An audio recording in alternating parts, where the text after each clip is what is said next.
रामभद्राय रामचंद्राय वेदसे रघुनाथाय नाथाय सीताय पतये नमः। ओम नमो भगवते वासुदेवाय। नमो विष्णुपादाय कृष्णप्रेष्ठाय भूतले श्रीमते भक्तिवेदांत स्वामी नामिने। नमस्ते सरस्वते देवे गौरवाणी प्रचारिणे निर्विशेष शून्यवादी पाश्चात्य देश तारिणे। हरे कृष्णा। तो राम विजय उत्सव यानी दशहरा हर वर्ष हम मनाते हैं अपने अश्विन मास के इस शुक्ल पक्ष की दशमी को, जिसके कुछ समय बाद पूर्णमासी को कार्तिक का महीना प्रारंभ होता है और बड़ा रुचिकर महीना है कार्तिक का। तो उस कार्तिक के महीने के प्रारंभ होने के पूर्णमासी से 5 दिन पहले दशमी तिथि को भगवान राम ने रावण के साथ युद्ध किया और भगवान राम विजयी हुए। तो भगवान राम की जो कितनी भी गाथाएं हैं उसे क्या कहते हैं? रामायण। रामायण शब्द का अर्थ है राम की गाथा, भगवान श्री राम की। वैसे तो श्रील प्रभुपाद जी कहते थे जिसने भगवत गीता भागवत पढ़ लिया उसने राम को समझ लिया। एक बार एक स्त्री ने पूछा प्रभुपाद जी से, आप लोग राम की कथा क्यों नहीं करते हैं, रामायण क्यों नहीं लिखी है इस्कॉन के बीबीटी ने? तो प्रभुपाद जी कहते हैं तुमको मालूम ही नहीं है, कृष्ण ही तो राम हो गए, भगवत गीता ही तो रामायण है, कृष्ण ही तो राम है। और फिर प्रभुपाद जी बोलते रामादिषु मूर्तिषु कला नियम तिष्ठन् नाना अवतार मकरंद भुवनेषु किंतु कृष्णस्तु भगवान परम पुमान यो गोविंदमादि पुरुषम तम अहम भजामि। रामादिषु मूर्तिषु कला नियम तिष्ठन्, भगवान कृष्ण के कई अवतार हुए, कुछ अंश अवतार हैं, कुछ कला अवतार हैं। अंश अवतार होते हैं यानी भगवान के अंश, कला होते हैं अंश के अंश, उसे कहते हैं कला अवतार। तो भगवान के कुछ कला अवतार हैं, कुछ अंश अवतार हैं, परंतु भगवान कौन है? कृष्णस्तु परम भगवान है, भगवान कृष्णस्तु भगवान स्वयं। तो प्रभुपाद जी बोलते हैं जिसने गीता समझ लिया उसने राम को समझ लिया, उसने रामायण समझ लिया। तो अलग से रामायण को पढ़ने की आवश्यकता नहीं है। फिर भी जब रामायण की बात आती है, राम कथाओं की बात आती है, तो हम लोग प्राय राम चरित्र पे चर्चा करते ही हैं इस्कॉन के अंदर। तो ये प्रसंग चल रहा है, इस पूरा हफ्ता अलग अलग जगहों पर भगवान राम का स्मरण किया जाएगा, ये सोचते हुए कि भगवान कृष्ण परम भगवान हैं और भगवान कृष्ण के अवतार रूप में राम जी प्रकट होते हैं त्रेता युग के अंदर। तो भगवान राम की गाथा सबको बड़ी प्रसिद्ध है, सभी जानते हैं, है ना। बड़े सरल तरीके से शास्त्रों में एक श्लोक की रामायण भी दी गई है, जैसे वेदों में भी एक श्लोक की रामायण, रामचरितमानस के अंदर तुलसीदास जी भी देते हैं एक श्लोक की रामायण, श्रीमद् भागवत में भी दी गई एक श्लोक की रामायण। जैसे चतुश्लोक की भागवत होती है, 4 श्लोकों में ही भागवत, चतुश्लोक की गीता होती है, 4 श्लोकों में भगवत गीता।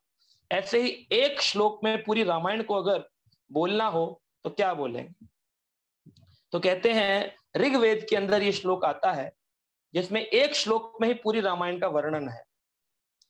भद्रो भद्राय सचमानागतः स्वसारं जारो अभ्यति पश्चात् सुपक्रेत धुबीर अग्निर्विष्टन् रुषादभिर्वणेरभि रामस्थानात्। ये एक श्लोक की रामायण है। भद्रो भद्राय, तो पहला भद्रो, भद्रो शब्द का अर्थ है राम। राम जी का मतलब है ऑस्पिशियसनेस, जहां राम है वहां सब कुछ शुद्ध हो जाता है, सब कुछ पवित्र हो जाता है। राम मतलब भद्र, भद्र ऑस्पिशियसनेस, राम मतलब भद्रो। भद्राय, भद्राय यानी कि भद्रो की जो पत्नी है भद्राय, सीता महारानी, तो भद्रो भद्राय, राम और सीता, भद्रो भद्राय। आगे कहते हैं सचमान आगतः, यानी कि जब सीता माता को वन में लेकर के भगवान श्री राम गए। स्वसारम जारो अभेति पश्चात, जारो यानी कि कपट वेशधारी रावण चला आया और रावण ने सीता जी का अपहरण करने की सोची, उनको ले जाने की सोची अपनी लंका में। तो उस दंडक वन में, स्वसारम मतलब कि दंडक, दंडक अरण्य, दंडक वन के अंदर आ गया रावण। अभेति पश्चात, और उसने सीता जी का हरण कर लिया, करने की कोशिश की, लेकिन सीता जी का हरण किया नहीं। पूरी की पूरी रामायण की अगर बात करें तो लोग कहते हैं सीता जी का हरण हुआ, रावण का मरण हुआ, इसलिए रामायण हुई। किसी भी बच्चे से पूछो यही बोलेगा, सीता जी को उठा के ले गया था, रावण को मारने राम गए और रावण का वध करके वापिस आए, यही तो रामायण।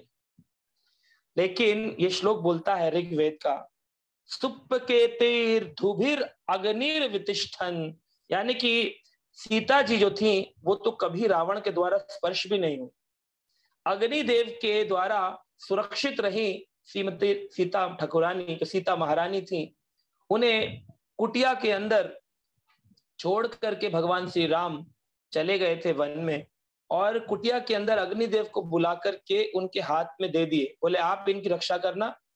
और एक माया सीता, जैसे आज कह सकते माया सीता या छाया सीता, तो एक वेदवती नाम की एक स्त्री थी जो पिछले जन्म में भगवान से प्रेम करना चाहती थी, भगवान की अर्धांगिनी बनना चाहती हैं, उनको भगवान अपनी सेवा में लगाते हैं, उस तपस्विनी स्त्री को, वेदवती को। और वेदवती को पिछले जन्म में रावण उठा के ले गया था, तो उस वेदवती ने ये श्राप दिया था कि देखना एक दिन मैं तुम्हारी मृत्यु का कारण बनूंगी, आज तो तुम मुझे उठाकर ले आ रहे हो अपने। तो वही वेदवती सीता महारानी का रूप लेकर आई, और रावण ने जिसका हरण किया वो छाया सीता। ये बात चैतन्य महाप्रभु ने चैतन्य चरितामृत में आता है वर्णन। एक ब्राह्मण थे जो राम के भक्त थे, लेकिन जब वो सुनते थे कि सीता जी का हरण हो गया, उनका मन ऐसा हो जाता था कि बस अभी तलवार निकाल के रावण की गर्दन मिल जाए तो फिर तोड़ के रख दो। तो उनको भगवान महाप्रभु, चैतन्य महाप्रभु ने कहा घबराओ मत, सीता जी को रावण जैसे लोग स्पर्श नहीं कर सकते, वो महालक्ष्मी भगवान की अंतरंगा शक्ति, उसको एक पापी तापी क्या छू सकता है, उसको नहीं छू सकता है। तो कौन छुआ? बोले अरे वो माया को लेकर के चला गया और माया में फंस गया, भगवान की माया में। वो सोच रहा था मैं सीता जी को ले गया हूं, और इसीलिए जब भगवान ने अग्नि परीक्षा ली तो लक्ष्मण को भी नहीं पता है इस गुप्त बात के बारे में कि अग्नि परीक्षा, लोग बोलते हैं रामचंद्र जी ने क्यों सीता जी की अग्नि परीक्षा ली, क्या अपनी पत्नी पर विश्वास नहीं था? अरे नारायण तो भगवान की, नारायण की तो अंतरंगा शक्ति है लक्ष्मी माता, तो क्यों उनकी परीक्षा लेंगे? उन्होंने क्या किया, जो माया सीता लेकर आए जिसके कारण रावण का वध हुआ, उसके पूरे कुल का नाश हुआ, उस सीता जी को रिटर्न कर दिए और वहां से वापस अपनी जो ओरिजिनल सीता माता थी उनको अग्निदेव से ले ली। तो लगा ये कि सीता जी अग्नि के अंदर से जा रही है, लेकिन माया देवी वाली सीता अंदर गई और अंदर से ओरिजिनल वाली सीता जो थी महालक्ष्मी, भगवान की अंतरंगा शक्ति, वो बाहर निकल आई। ये ऋग्वेद का श्लोक है। रुषाधिर्वणेर भी राम स्थान, शुभ लक्षणों वाली सीता माता तुरंत अग्नि के पास सुरक्षित जो थी, वो पूरा युद्ध समाप्त होने के बाद बाहर निकला। तो इस प्रकार से ये श्लोक, एक श्लोक की ऋग्वेद में रामायण का वर्णन करता है कि एकमात्र सीता माता के कारण पूरी रामायण हुई। और पद्म पुराण के अंदर पार्वती माता भी एक श्लोक बोलती हैं, रामाय राम भद्राय। ये सबको याद करना चाहिए, जब भी भगवान को प्रणाम करने जाएं, ये श्लोक प्रणाम मंत्र है भगवान राम का, ये बोलना चाहिए। रामाय राम भद्राय रामचंद्राय वेदसे रघुनाथाय नाथाय सीताय पतये नमः। अब इसमें देखिए कितना सुंदर वर्णन है। रामाय, वो राम भगवान जो कि अपने पिता दशरथ महाराज के बड़े प्रेमी हैं, उनके बड़े क्लोज हैं, जिनके अलग हो जाने पर दशरथ जी के प्राण चले गए, ऐसे राम, रामाय, राम जिनके पुत्र हैं राम, रामाय दशरथ जी, रामाय रामाय राम भद्राय। भद्र यानी अभी बताया ऑस्पिशियसनेस, भगवान राम का नाम बड़ी पवित्रता देता है, इसलिए अंतिम समय में लोग बोलते राम नाम सत्य है, क्योंकि राम का नाम पवित्रता प्रदान करता है। भारत में, प्राय उत्तर भारत में लोग सुबह सुबह मिलते तो क्या कहते हैं, राम राम जी, राम राम। ये राम राम शब्द बोलने से बहुत सारा कार्य पूर्ण हो जाता है। और कई जगह पर तो ये भी वर्णन आया, रा अक्षर और मा अक्षर हिंदी वर्णमाला के हैं, अगर इसके रा जितने नंबर पे आता है और माँ जितने नंबर पे आता है, अगर उनको जोड़ दो तो ये 108 नंबर बन जाता है, यानी कि दिव्य अंक बन जाता है रा और माँ। तो राम बोलने से एक माला हो जाती है, सोचिए। तो राम शब्द कितना शक्तिशाली है। या फिर कहते हैं अगर कोई व्यक्ति मुख से बोलता है रा, तो सारे के सारे पाप निकल जाते हैं, और पाप निकल के वापस आपके अंदर प्रवेश करें इससे पहले आप बोलते हो माँ, तो माँ बोलने से पाप के लिए ब्लॉकेज लग जाता है, वापस पाप अंदर नहीं आ पाते। तो जब राम बोलते हैं तो पाप एक तो थ्रो होते हैं बाहर, स्पिट आउट हो जाते हैं सारे पाप, और वापस अंदर नहीं आते। सोचिए कितना राम नाम में शक्ति है ना। ये राम से बड़ा राम का नाम। तो ये राम, रामाय राम भद्राय रामचंद्राय, वेद से, वेद बताते हैं भगवान राम का मुख कैसा है, चंद्रमा के समान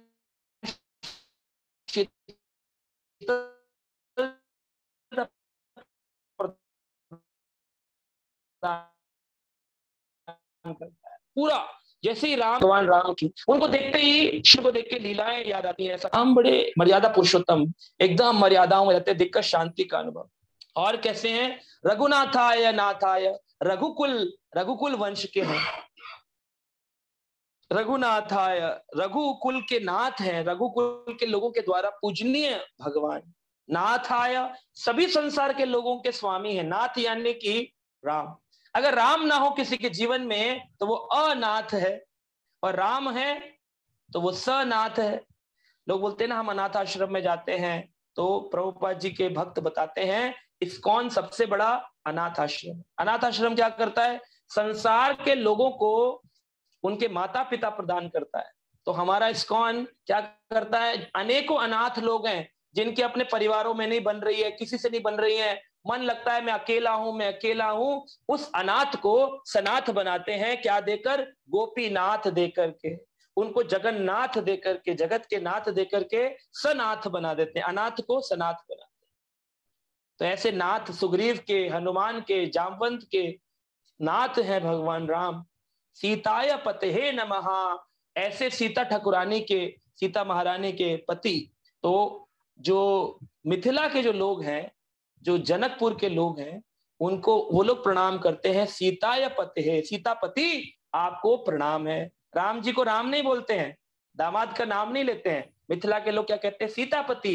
बोलो सीतापति की जय, सीताय पते नमः।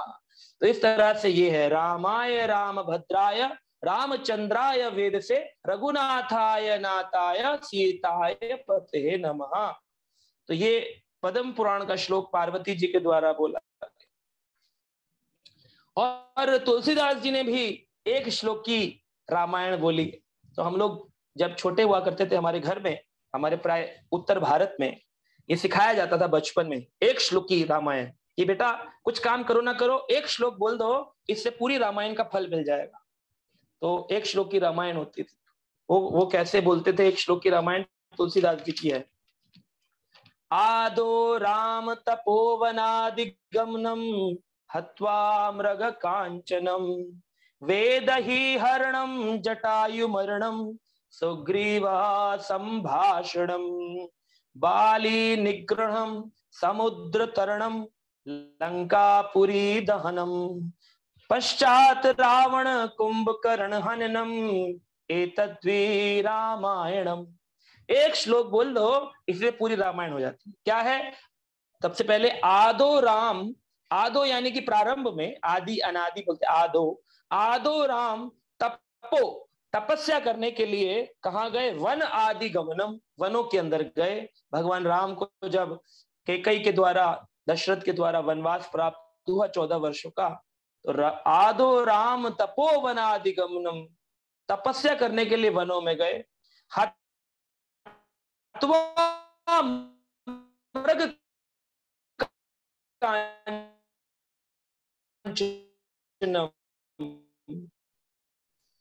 तो एक मृग कांचन काया था जिसको पकड़ने के लिए लीजिए तो भगवान के लिए जानते थे कि मारीच है, लेकिन फिर भी पीछे पीछे गए सीता की इच्छा को पूरा करने के।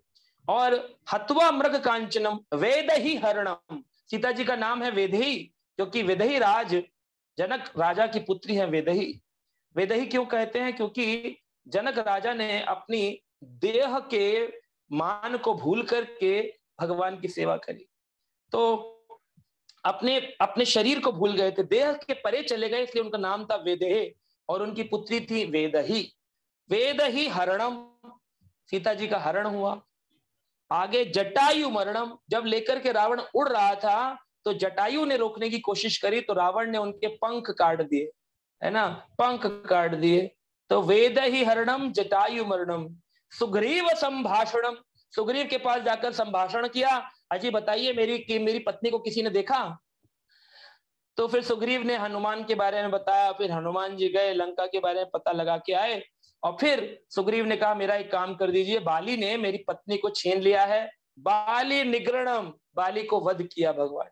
समुद्र तरणम, समुद्र पर पुल बनाया, समुद्र पार गए। लंकापुरी दहनम, लंकापुरी का दहन हुआ हनुमान जी के द्वारा। पश्चात उसके बाद रावण कुंभकर्ण हननम, उनका हनन हुआ। एतद भी रामायणम, इतनी ही रामायण है। देखिए एक श्लोक में पूरा रामचरित्र लिख दिया तुलसीदास जी ने तो ये बहुत सुंदर वाक्य है, अगर ये याद हो तो हम लोग स्कूल में जब जाने से पहले सुबह सुबह इसे बोला करते थे, ऐसे सब बचपन में सिखाया जाता था। रामचरितमानस में भगवान राम के और भी सुंदर रूप का वर्णन किया गया, कैसे भगवान राम है ना। तो भगवान राम का एक श्लोक है जिसमें पूरे एक श्लोक में ही 7 कांड, रामायण के अंदर 7 कांड है। एक कांड होता है हम लोग करते हैं ना विषय कांड, कहते हैं इसने कांड कर डाला, है ना, कचरा कांड, पता नहीं कौन कौन से कांड करते हैं, घोटाले करते हैं बड़े बड़े, तो वो कांड नहीं है, ये कांड है आध्यात्मिक कांड है। भगवान की लीलाओं को खंड को कांड भी कहते हैं। तो जैसे अलग पुराणों में उसको खंड कहते हैं, 1 खंड 2 खंड, है ना, और भागवत में स्कंद कहते हैं, रामायण में उसे कांड कहते हैं। तो एक श्लोक में 7 कांड का वर्णन। 7 कांड कौन कौन से हैं? बाल कांड, अयोध्या कांड, अरण्य कांड, किष्किंधा कांड, सुंदर कांड, युद्ध कांड एंड लास्ट इज उत्तर कांड। ये 7 कांड में रामायण पूरी होती है। तो सबसे पहले है बाल कांड, यानी कि भगवान की बचपन की लीलाएं, बाल लीलाओं की चर्चा बाल कांड में हुई है। कैसे भगवान राम अपना तीर फेंक के लेडी के नथनी के अंदर से तीर निकालते हैं, लक्ष्मण से कहते हैं लक्ष्मण तुम निकाल सकते हो जैसे कृष्ण मक्खन चुराते थे, भगवान राम भी बाल लीला करते, धनुष चलाते हैं, लेडी जा रही है उसकी नथनी के अंदर से तीर निकाल देते हैं, फिर कहते हैं लक्ष्मण तुम निकाल सकते हो। ऐसी लीलाएं बाल कांड में आती है। दूसरा है अयोध्या कांड, जब भगवान का कोरोनेशन होता है, भगवान राम को स्थापित किया जाता है एक राजा के रूप में, तो उसे कहते हैं अयोध्या कांड। और उसी अयोध्या कांड में 14 वर्षों का वनवास श्री राम को दिया जाता है। फिर आता है अरण्य कांड, अरण्य यानी कि जो जंगल है, अरण्य जंगल होता है, तो भगवान दंडक अरण्य, दंडक नामक जंगल में गए अरण्य कांड के अंदर। फिर किष्किंधा कांड, किष्किंधा की पहाड़ियां आज भी विराजमान है भारत में, अगर जाएं तो किष्किंधा की पहाड़ियां हैं दक्षिण भारत में, वहां पर आज भी चिन्ह मिलते हैं हनुमान के, है ना, चिन्ह है, राम के चिन्ह है आज। तो किष्किंधा कांड जहां पर बाली, सुग्रीव, जामवंत, हनुमान का मिलन होता है। सुंदर कांड में हनुमान के गुणों का वर्णन है, कैसे हनुमान जी लांग करके 100 योजन बड़ा समुद्र, समुद्र कितना बड़ा था? 20 योजन चौड़ा, 100 योजन लंबा, 100 योजन उसकी लेंथ थी, 20 योजन उसकी ब्रेथ थी। एक योजन में 12 किलोमीटर होते हैं, यानी कि सोचिए 100 योजन मतलब 1200 किलोमीटर्स, और 20 योजन चौड़ा था, यानी कि कितना हो गया? 20 इंटू 12 कितना हुआ? 240 किलोमीटर चौड़ा और 1200 किलोमीटर लंबा। इसको हनुमान जी जंप कर गए, सोचिए एक ही जंप में चले गए उड़ करके। यह है सुंदर कांड। और फिर युद्ध कांड में भगवान का रावण के पूरे परिवार के साथ युद्ध हुआ, और वो युद्ध 87 डेज तक चला, 87 डेज, जिसमें से 32 डेज 32 दिनों तक तो केवल राम और रावण का ही युद्ध हुआ। राम रावण का युद्ध, रामचंद्र चलाते थे रावण, 32 दिनों तक का युद्ध चला। तो इस 32 दिनों के युद्ध में आखिरी दिन जो दशमी का दिन है, दशहरा विजय उत्सव, उसमें भगवान राम को विभीषण बताते हैं कि प्रभु राम, ये रावण मरेगा नहीं। दशानन चलत दशानन डोलती धरती, दशानन चलता था तो धरती भी डोलने लगती थी, इतना शक्तिशाली था। कैलाश को उठा के ले गया था, कैलाश पर्वत को, अपने गुरु शिवजी को उठा लिया था। बड़ा भयानक शक्तिशाली राक्षस था। और ये जो रावण था, सीता जी के स्वयंवर के समय भी गया था, जब सीता जी 6 वर्ष की थी तब वहां पर भी अवेलेबल था। और दशरथ महाराज जब यज्ञ कर रहे थे तब भी अवेलेबल था। ये बहुत बूढ़ा है, ऐसा नहीं कि राम जी की उम्र का है, कोई सम आयु का नहीं है, बहुत बूढ़ा है, बहुत बड़ा है और बड़ा शक्तिशाली है। 20 हाथ हैं और 10 सर हैं इसके, है ना। तो भगवान राम को बताते हैं कि पता है, विभीषण कहता है इसने एक एक गर्दन काट के शिव जी पर चढ़ाई है। शिवजी ने प्रसन्न होकर इसकी गर्दन लौटाते थे, फिर गर्दन काटता था, फिर लौटाते थे, फिर काटता था। ऐसे 10 बार इसने 10 गर्दन काट के चढ़ाई। शिवजी ने 10 की 10 रिटर्न कर दी, इसलिए इसके 10 सर हो गए। ये दशानन बन गया, रावण दशानन। रावण शब्द का अर्थ भागवत में आया है, रावण का मतलब है जो खुद रोता है और दूसरों को रुलाता है, उस व्यक्ति को रावण कहते हैं। आपके आसपास भी ऐसे लोग होंगे जो दूसरों को रुलाते हैं और खुद भी रोते हैं। ये रावण भागवत में वर्णन है। श्रीमद् भागवत के 9वें स्कंद के 10वें अध्याय में भगवान राम की लीलाओं के बारे में वर्णन है। तो एक श्लोकी भागवत में भी एक श्लोकी रामायण है, 9वां स्कंद 10वां अध्याय श्लोक संख्या 4, इसको कहते हैं एक श्लोकी रामायण। भागवत के अंदर Shrimad Bhagavatam 9 canto 10 chapter verse number 4, ये भी है एक श्लोकी रामायण। तो उसमें रावण का मतलब बताते हैं जो रोता है और दूसरों को रुलाता है। पहले रोता था मेरे पास धन नहीं है, धन नहीं है, शक्ति नहीं है, जब आ गया तो फिर दुनिया को रुलाता था, और फिर जब मर गया तो फिर पूरा परिवार रोया। तो रोता है, रुलाता है, ऐसा व्यक्ति को रावण कहते हैं। ये रावण है। तो भगवान को विभीषण कहते हैं कि इसकी नाभि में अमृत कुंड है, और वो अमृत कुंड को जब तक आप भेदेंगे नहीं तब तक ये मरेगा। तो भगवान राम कहते ठीक है, मैं अभी ब्रह्मास्त्र चलाता हूं। तो कहते नहीं नहीं, ब्रह्मास्त्र से भी नहीं मरेगा ये। इसको मारने के लिए ये बड़ा बड़ा समझदार है, बड़ा साइंटिफिक आदमी है। इसने एक तीर लिया है शिवजी से, ब्रह्मा जी से, उस तीर से ये मर सकता है। तो भगवान ने कहा कि ऐसा कौन सा तीर है, कहाँ रखा है? कहा इसका जो ये तीर है, इसने स्पेशली अपनी राजधानी में लंका में छुपा के रखा है। जैसे होता है ना, पिक्चर दिखाते हैं कभी कभी, हीरा होता है, उसको चुराने के लिए हीरो जाते हैं, सारे लोग जाते हैं चुराने के लिए, बड़ी कोशिश करते हैं कैसे भी करके चुरा लें। तो उस हीरे के आसपास बड़ी लेजर लाइटिंग होती है और सारा बैरिकेडिंग होती है, कैसे भी करके उसमें प्रवेश करना चाहे। तो वैसे ही रावण ने एक पिलर के अंदर कांच का ग्लास फ्रेम बनाया था, चारों तरफ स्लाइडिंग डोर्स बनाए थे, उसके अंदर कोई नहीं घुस सकता, और किसी को उसका कीवर्ड नहीं पता है, पासवर्ड नहीं पता, 022 की 012 की 108 कुछ नहीं पता। और उस तीर को ऐसे खड़ा करके पिलर के अंदर गाड़ करके रखा है। वो पिलर कहाँ है? लंका में मंदोदरी के महल के अंदर, उस पिलर के अंदर वो तीर रखा हुआ है। आप बताइए इसको कहां से निकाला जाए, कैसे लाया जाए और कैसे मारा जाए रावण। और रावण तो लगा पड़ा है अपने, मरता ही नहीं है, सबको मार रहा है, और सब जय श्री राम कर रहे हैं। तो जब 32 दिन का युद्ध पूर्ण हुआ तो हनुमान जी, राम चाहते तो खुद भी कर सकते, लेकिन भगवान अपने भक्तों को यश बढ़ाने के लिए सेवा देते हैं। और कहा तुम जाओ हनुमान, तुम कुछ करो। तो हनुमान जी ने एक साधु का वेश बनाया, ज्योतिषी का, और जाकर के मंदोदरी के, क्योंकि सारे लोग तो युद्ध में थे, मंदोदरी अकेली औरत अकेली घर में रो रही थी कि अरे मेरे पति क्यों नहीं मानते हैं कि नारायण हैं, राम नारायण हैं, उनसे लड़ाई नहीं करनी चाहिए, मर जाएंगे, क्यों नहीं मानते हैं, रो रही थी। तो ये पहुंच गया ज्योतिषी बनके, कल्याणमस्तु कल्याणमस्तु कल्याणमस्तु। तो मंदोदरी कहती है आप तो बड़े ज्ञानी महापुरुष लगते हैं, बड़े ज्योतिषी लगते हैं, बताइए कैसे मेरे पति की रक्षा होगी? क्या मेरे पति जीवित आएंगे इस युद्ध से या मारे जाएंगे, आप बता सकते हैं? तो है ना, ज्योतिषी कहता है मैं बता तो सकता हूं, लेकिन मुझे ये बात बताओ, तुम्हारे पति ने वो तीर कहाँ छुपा के रखा है जिससे उसकी मृत्यु होने वाली है? वो कहती है अरे कमाल हो गया, ये बात तो खाली मुझको मालूम थी और रावण को मालूम थी, आप तो बहुत बड़े ज्योतिष विज्ञाता हैं, आपको कैसे पता चल गया कि एक तीर है और उसी से रावण मारे जाएंगे? कहा बस निश्चिंत रहो बेटी, तीर तुम्हारे पास है, उस तीर से रावण मरेगा, तो फिर तुम्हें चिंता की क्या बात है, कहीं भी रहे रावण, तुमको क्या प्रॉब्लम है, तीर तो संभाल के रखा है ना? कहती हाँ महाराज जी, तीर तो संभाल करके हमने अपने पिलर के अंदर कोड वर्ड पासवर्ड लगा के रखा।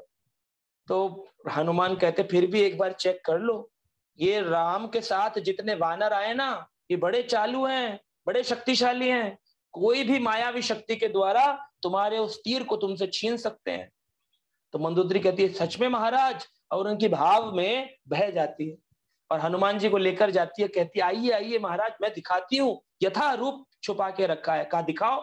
तो तुरंत अपना पासवर्ड डालकर खोलती है, ऊपर का फ्रेम खुल जाता है, अंदर का फ्रेम खुलता है, कांच का डिब्बा खुलता है और कहती ये देखिए महाराज, तीर यथा रूप सुरक्षित। तो हनुमान जी देखते हैं, क्या करते हैं, अपने शरीर को विशाल करते तुरंत ही और हाथ डालते हैं तीर में, और जब तक मंदोदरी कुछ बोले उससे पहले तो जय श्री राम पहुंच गए और बोले ये लीजिए प्रभु राम, आ गया वो तीर, करिए अपना कार्य पूर्ण, किस तीर की चिंता है?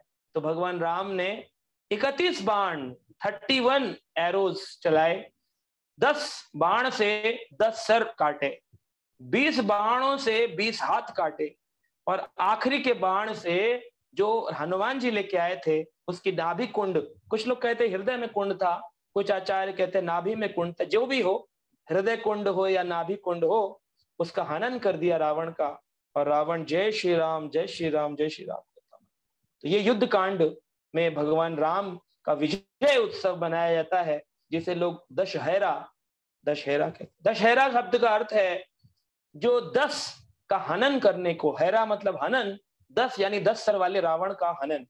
तो सही मायने में दशहरा शब्द का मतलब है हमारे जीवन से 10 प्रकार के अनर्थों का चला जा, काम, क्रोध, लोभ, मोह, मद, मत्सर्य, जो ये है, ये 6 प्रकार के जो ये अनर्थ हैं।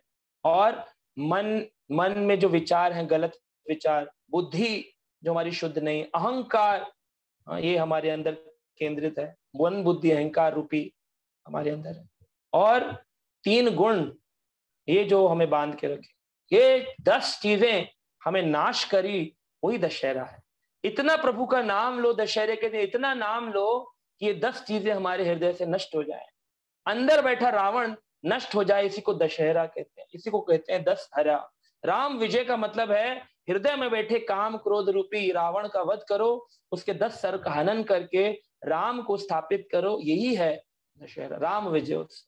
तो युद्ध कांड में ये बताया गया, और अंत में है उत्तर कांड, यानी भगवान राम का वापस अयोध्या में आरूढ़ होना, लवकुश प्रारंभ होना, लवकुश का आना, सीता जी का वापस पृथ्वी लोक को चले जाना, इस प्रकार से उत्तर कांड वर्णन किया है, जो कि 15 तारीख से हम कथा प्रारंभ कर रहे हैं। 15, 16, 17 राम कथा रहेगी सुबह 8 बजे से 9:30 बजे तक, तब उसमें हम उत्तर कांड का वर्णन करेंगे पूरा।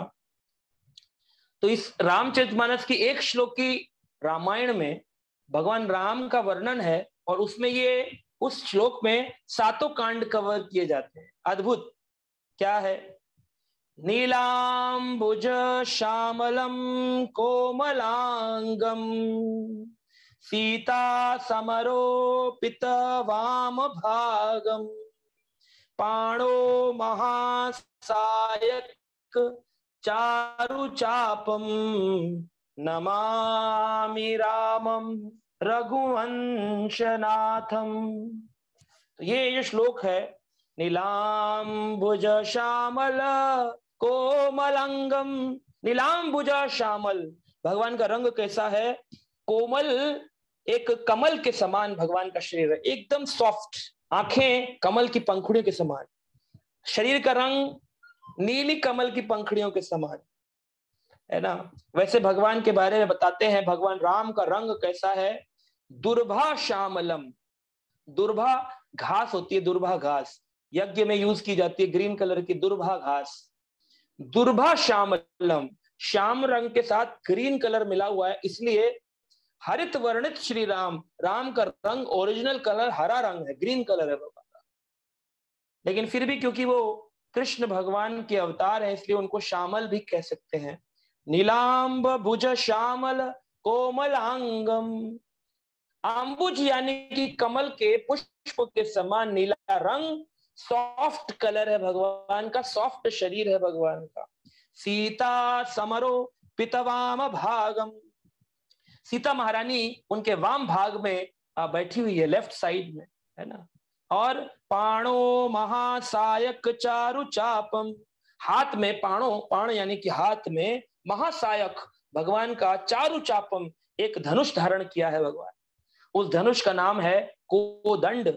वैसे भगवान कृष्ण के धनुष का नाम है सारंग, लेकिन राम रूप में जब वो आते हैं तो उनका रूप, उनका धनुष का नाम है कोदंड। इससे किस किस को दंड दिया जाए, इसका नाम है कोदंड, कोदंड। नमामि रामम रघुवंश नाथम, रघुवंश में उत्पन्न होने वाले राम, आपको हमारा प्रणाम है। तो नीलांबुज श्यामल कोमलांगम, ये बालकांड है, क्योंकि बालकांड में बालक के रूप का वर्णन है। सीता समरो पितवाम भागम, सीता महारानी से विवाह होना, ये अयोध्या कांड है। पाणो महासायक चारु चापम, ये अरण्य कांड, किष्किंधा कांड, सुंदर कांड और युद्ध कांड, क्योंकि वहां भगवान ने अपने चारु चाप कोदंड से दुश्मनों का नाश किया। और अंत में जो अयोध्या के लोग हैं वो प्रणाम करते हैं भगवान राम को, नमामि रामम रघुवंशनाथम, इस रघुवंश के नाथ हे राम, आपको हमारा प्रणाम है। तो ये उत्तर कांड है जिसमें सारे अयोध्या के लोग भगवान का वेलकम करते हैं। तो इस प्रकार से हम देखें, रामायण शिक्षाओं से भरा हुआ एक ग्रंथ है, पूरा का पूरा शिक्षाओं से भरा हुआ है। कोई भी ऐसा अंग नहीं है रामायण का जो शिक्षा ना प्रदान करता हो, है ना, टीचिंग्स। तो हम कुछ कुछ मुख्य अंग लेंगे, समय कम है, पूरी रामायण तो चर्चा करना मुश्किल है, लेकिन कुछ कुछ टीचिंग्स हम चर्चा करेंगे, किस प्रकार से हमें ज्ञान देती हैं। जैसे भगवान राम लक्ष्मण को विश्वामित्र ऋषि लेने के लिए आए कि यज्ञ कुंड में हमें परेशानी होती है, खरदूषण, स्वाहु, मारीच आकर हमारे यज्ञ को भंग करते हैं। त्रेता युग के अंदर यज्ञ प्रमुख भगवान को पाने का रास्ता था। त्रेतायाम यज्ञते मखे, त्रेता युग में यज्ञ के द्वारा भगवान की प्राप्ति होती थी। तो दशरथ महाराज को बड़ा कष्ट हुआ, कहा सेना ले जाओ, मेरे बच्चे छोड़ दो, राम लक्ष्मण को छोड़ो। उन्होंने कहा नहीं नहीं, राम लक्ष्मण को ले जाना है, बहुत जरूरी है। तो विश्वामित्र क्योंकि गुरु हैं, उनके कहने पर भेज दिया, वो ले गए अपने साथ। और विश्वामित्र ऋषि को जनक महाराज ने अपने महल में बुलाया था कि आइए आप, हमारी बेटी का स्वयंवर होने वाला है। तो विश्वामित्र जा रहे थे तो साथ में राम लक्ष्मण को भी ले गए। राम लक्ष्मण विश्वामित्र ऋषि के साथ जनकपुर मिथिला प्रदेश में पहुंचते हैं, जनक राज्य में रहने के लिए साधु को एक कुटिया दी है। जनक महाराज को भी नहीं पता कि साथ में दो कुंवर आए हैं जो कि दशरथ नंदन है, राम लक्ष्मण। तो दशरथ महाराज के पुत्र राम लक्ष्मण विश्वामित्र जी के साथ जनकपुर में रहने लगते हैं। अब देखिए राम लक्ष्मण की सेवा कैसी है। जब विश्वामित्र ऋषि सोने लगते हैं तो सोने से पहले संध्या काल में भोजन के बाद 3 घंटे कथा होती है गुरु के द्वारा। 3 घंटे, हम तो 1 घंटे करते, उसी में सारे शिष्य परेशान हो जाते। 3 घंटे कथा करते विश्वामित्र ऋषि सोने से पहले। रात के 12 बज जाते हैं। 12 बजे रामचंद्र जी चापते हैं, पैर दबाते हैं गुरु के, और फिर गुरु के पैर दबाते दबाते जब राम जी को नींद आती है तो लक्ष्मण जी कहते भैया मेरे बड़े भ्राता सो जाइए, आपको नींद आ रही, थक गए। तो राम जी सोते हैं। जब राम जी सोने लगते हैं तो लक्ष्मण जी उनके पैर दबाते हैं और लक्ष्मण जी पैर दबाते दबाते जब थक जाते हैं, राम जी सो जाते हैं, तब लक्ष्मण जाके सोते हैं।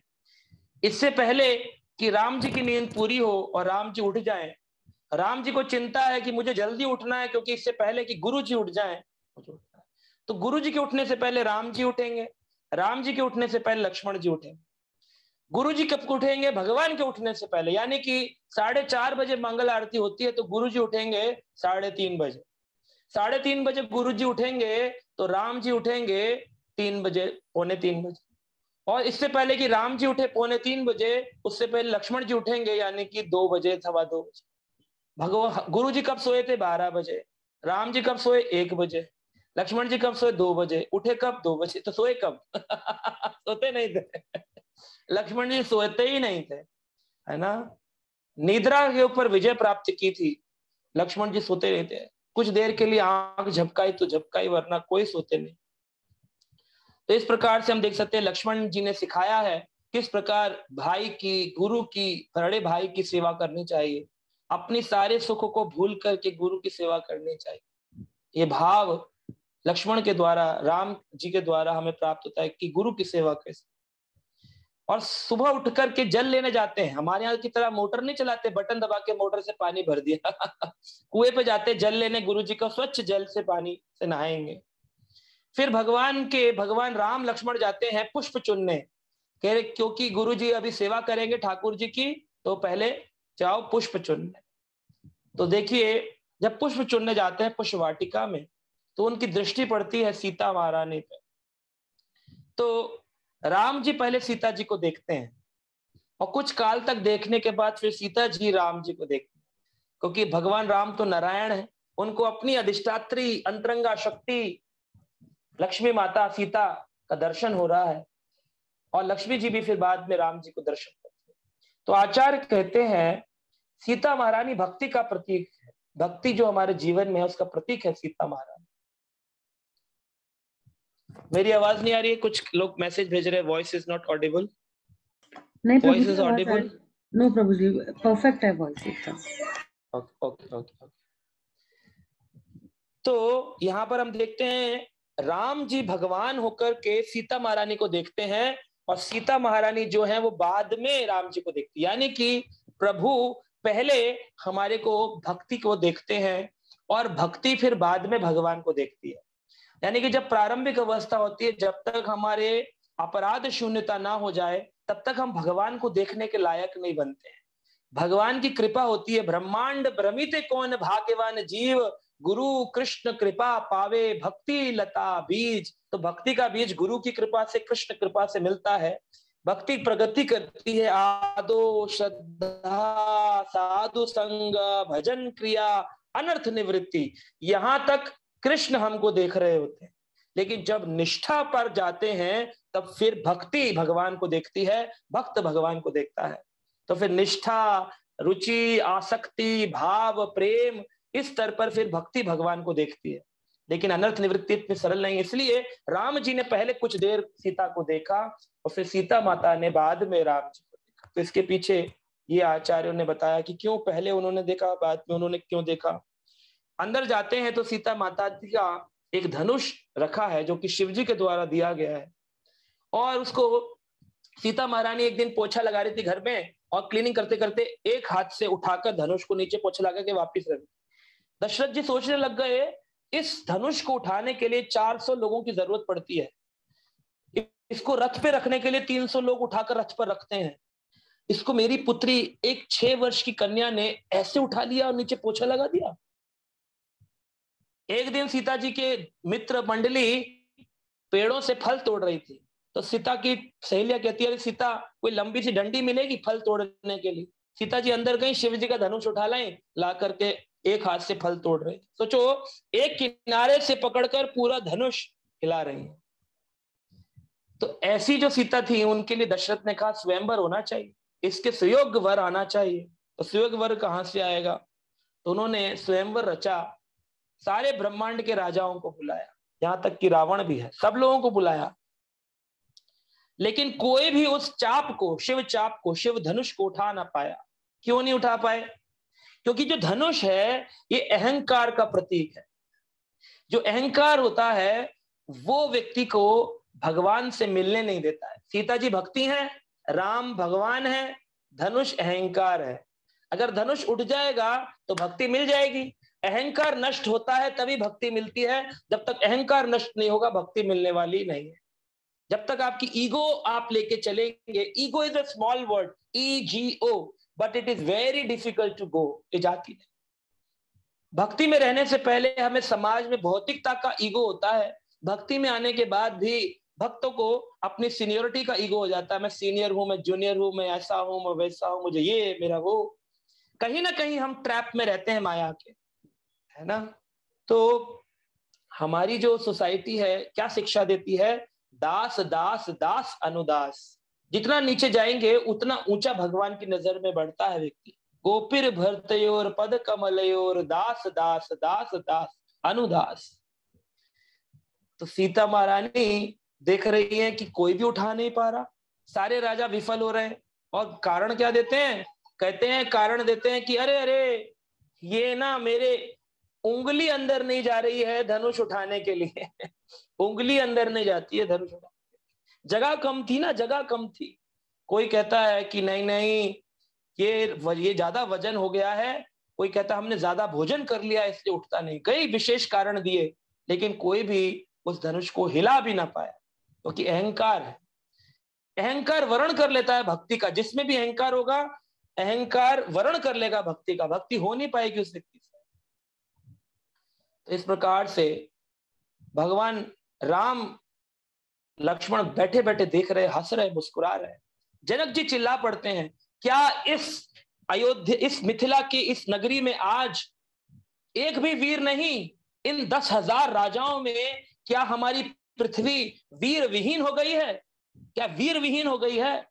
लक्ष्मण जी को क्रोध आ जाता, करे अरे हमारे रहते हुए सूर्यवंशी रघुकुल हमारे रहते हुए वीर विहीन बोल रहे हैं। बीच में कूद जाते हैं, का बस जनक जी वीर विहीनता का शब्द मत बोलिए, अभी इसी पल उठाकर मैं इसको तोड़ सकता हूं। राम भगवान सोचने लगे, अरे लीला मुझे करनी थी, एक खामा का बीच में कूद पड़ा। भगवान कह रहे लक्ष्मण रुको, लक्ष्मण रुको रुको, लीला मुझे करनी है, स्वयंवर मुझे करना है, तुम कहां जा रहे हो?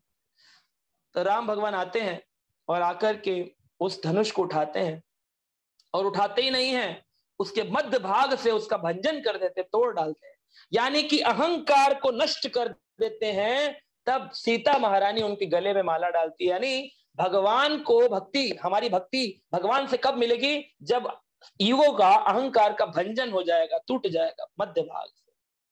भगवान ने मध्य से ही क्यों तोड़ा उसको? क्यों नहीं उसको किनारे से तोड़ा? भगवान बोले अगर किनारे से तोड़ूंगा तो लोग बोलेंगे किनारे तो हल्के होते हैं ना, वो तो कोई भी तोड़ लेता। मध्य भाग से तोड़ो, ताकि सबसे मोटा भाग है तो किसी को डाउट नहीं रहेगा मेरी शक्ति के ऊपर। दूसरा, मध्य भाग से क्यों तोड़ा?